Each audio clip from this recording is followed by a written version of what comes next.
Welcome, dear souls. It's time for some truth talk again. Let me begin with some prayers so that I may be divinely guided in this little word to the Friday. It's noisy, but so is the world noisy. Nityananda, you see, child is crying. Child is crying because, that's how life is. If you're incarnated in a human body, even an animal body at this time on earth, this is how life is. Even praying isn't easy. Nityananda Priyam Prema Bhakti Ratna Pradainim Srijana Veshwarim Vande Tapatraya Nivarinim Nityananda Namastupyam Premananda Pradaine Kalau Kalmasha Nashaya Janava Pataye Nama. There is no perfect circumstances in the sense how we would like them. The uncomfortable circumstances as they are in the sense the perfection.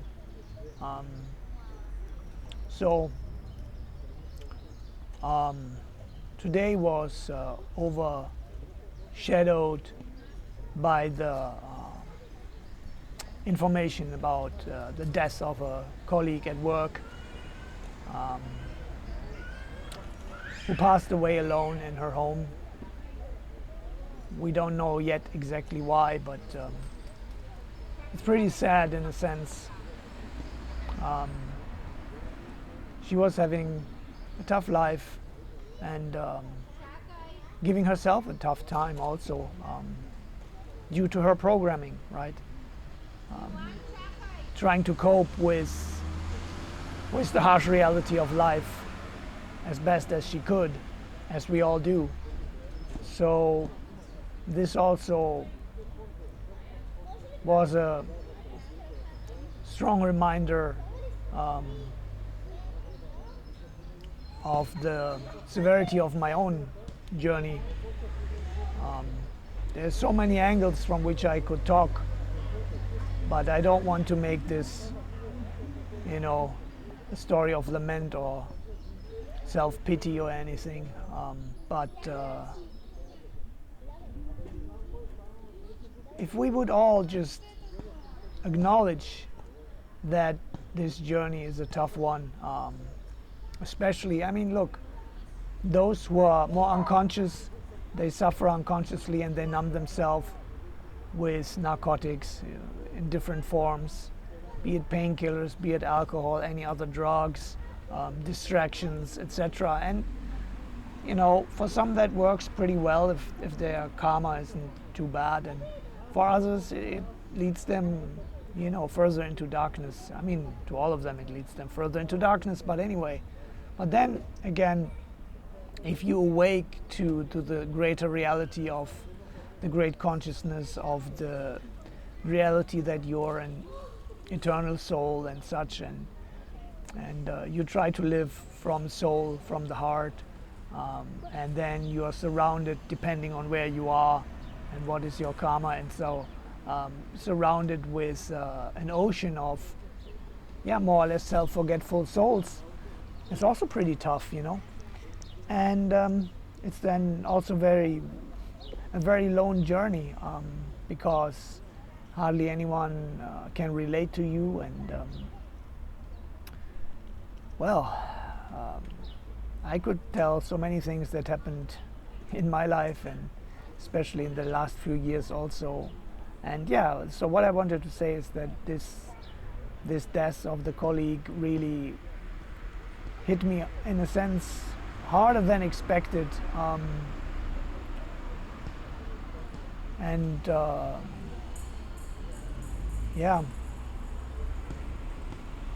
what to say is like how tough it is.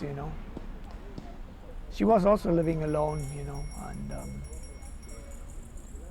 and what should I tell about her? You know, it's her privacy. But I don't know. Just, you know, everyone is where they're at, you know, so trying to cope, you know, mostly with protective egos. It's the managers of the exiles, obviously. And it's interesting, in a sense it's comforting that I can see beyond those egos, and you know, I get insights, sometimes also through dreams, into the real, the inner self of people. But then again, it's also very sad to see, you know, if let's say you dream of a person and you know what's going on inside of them, but externally they are not approachable. And you know, I have compassion, but still it's also sad to see, you know. So by the way, I don't know how much I'm squinting my eyes. It's quite, there's some very strong reflections from cars coming, a sun reflection, and I like to watch into it. And yeah, it also reminds me like 3 years ago when something special happened in my life, and suddenly that person disappeared from my life without any explanation. And I was also seeing those lights a lot that time, like there is a light in the end or something like this. But somehow this soul with who I had these special experiences, somehow she completely cut herself off, and that's her path.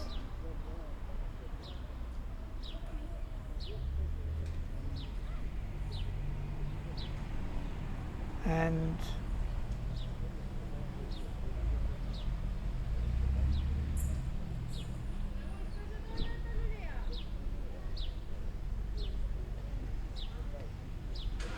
I look into the light, and I know that one day I will be so much in tune with Source, and I'm constantly praying and meditating and remembering the love that I am and that we are, trying to see the loving self in everyone.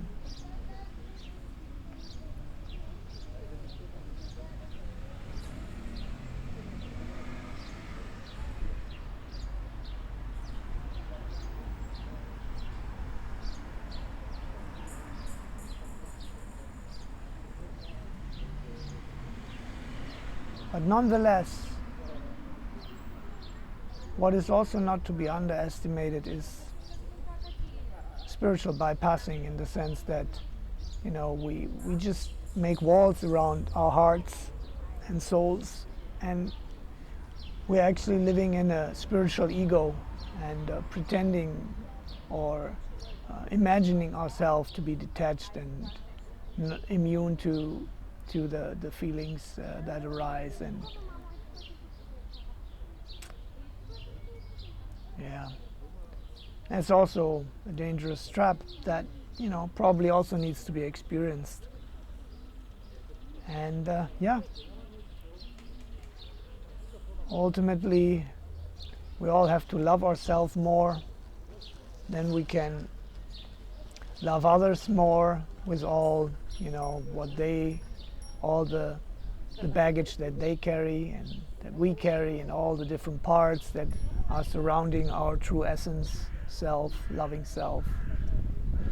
And, you know, try to be a little bit more kind, a little bit more understanding, a little bit more compassionate. Yeah.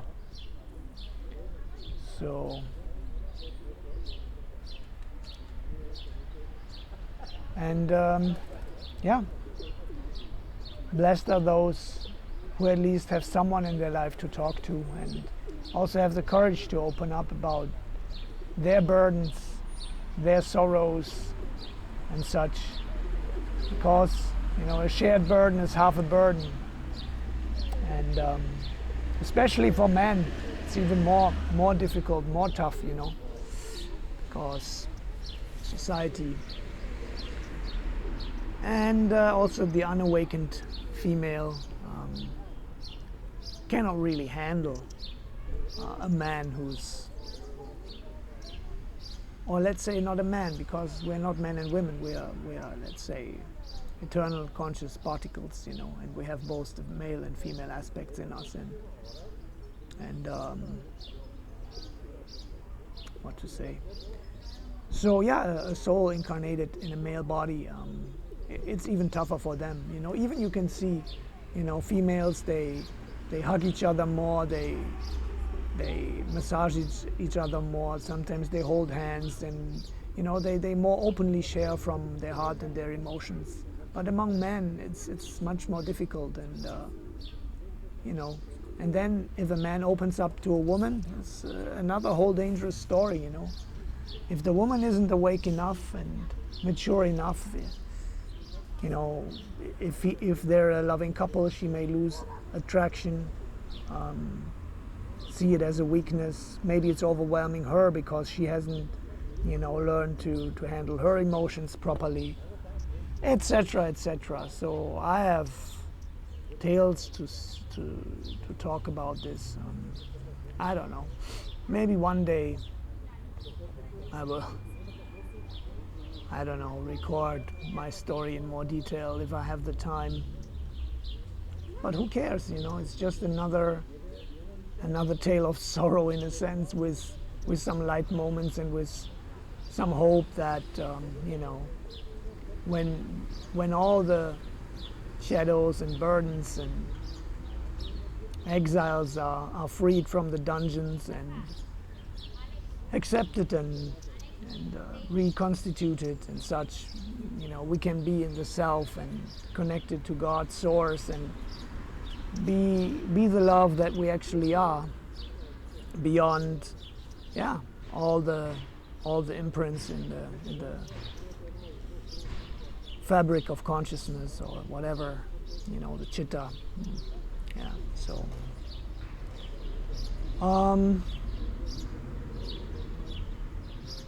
it's a tough day, and there are tough days and there are good days, and sometimes they come one after the other, and sometimes I'm shocked if I look back at my notes and memories and such, that one day is the complete darkness and the other day is extreme light and bliss, and like yesterday also.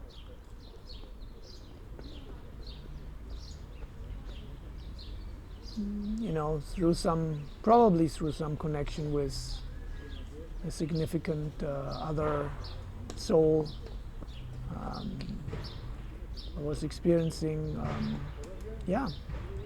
very special states of bliss.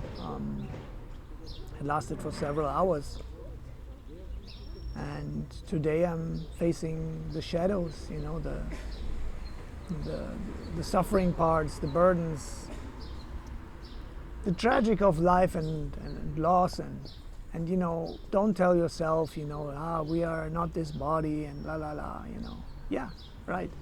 So how much do you live outside of this body, really, practically?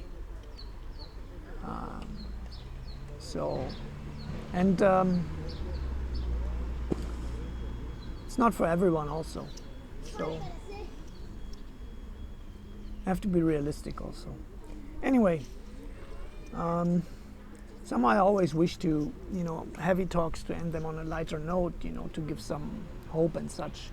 And one of those messages that always comes to mind is that this kind of dark moods and heavy moods and such, the best or the only good thing about them is that they usually don't last so long as they are, especially if they are perceived and observed with compassion and care and understanding and such, and maybe even shared with some, person of trust, then there's always some light at the end of the tunnel. And usually, if it's done consciously and not through numbing and such, then we'll come out of these dark days a little bit more complete, and a little bit more peaceful, a little bit brighter than before. And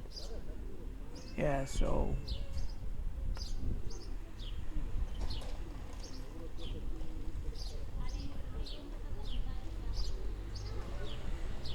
may you all find the loving completeness in yourself, in connection to Source, consciousness, the Supreme Personality of Godhead, and may Janava and Nitai bless us all with